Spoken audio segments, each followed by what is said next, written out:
In Erengrad, the assault had taken a different form.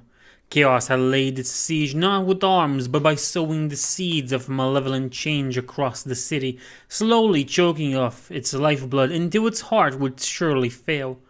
Beyond the city walls, the south, the fields of wheat and barley stretched out to the horizon. Summer would soon approach its peak. The fields, the bountiful ladders of western Kislev should have been brimful. Instead, they had been laid bare, filled only with blight and pestilence. The few crops that had survived lay rotting in the ground. Inside the walls, the extent of the blight was scarcely less devastating. With bitterness that bordered on self-disgust, Kuragin acknowledged the guilt that he and his kinsmen must bear. For it was not only the meddlings of chaos that had brought the city to this forsaken pass. His own family had contributed to the fall. Pride, greed, and simple vanity had brought them down. That and a shimmering feud with a family with a shared but opposing thirst for trappings of power.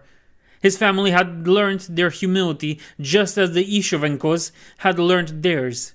But like all lessons, it had come at a cost, and this time the cost had fallen on the heads of every soul within the city.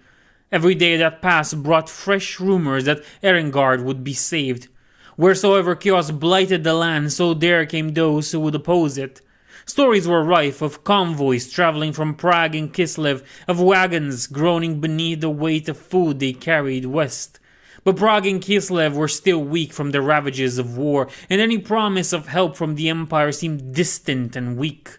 The old alliance, Kuragin feared, was at risk of falling apart, and even if they came, there was no guarantee that Erengrad would be able to hold together for long enough. Even time, perhaps, was on the side of chaos. How often had it been said that Father Winter would come to Kislev's aid in times of peril? No creature, it was said, not even the foulest incarnation of the Dark Lords themselves, could survive the bitter season. But this time was different. The people might survive the months of summer, only for cruel winter to finally destroy them. Sick and malnourished, they would die in their thousands. Could there really still be a chance that the wounds of Erengrad could be healed? Walking the stinking trees of the lower city, listening to the weeping of the people, Kuragin found it hard to believe. Harder still to believe in the healing power of 3 broken pieces of beaten silver and a girl who might even now be laying dead, far away from the borders of Kislev. In the last week alone, more than a dozen of city militia had perished protecting the city from rioters.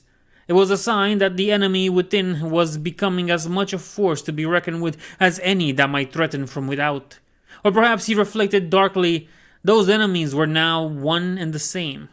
Kuragin moved on, trying to lift his sober spirit. A crowd had gathered around some spectacle or other at the foot of the hill. Petr Ilich Kuragin quickened his pace, resolved to determine what it might be.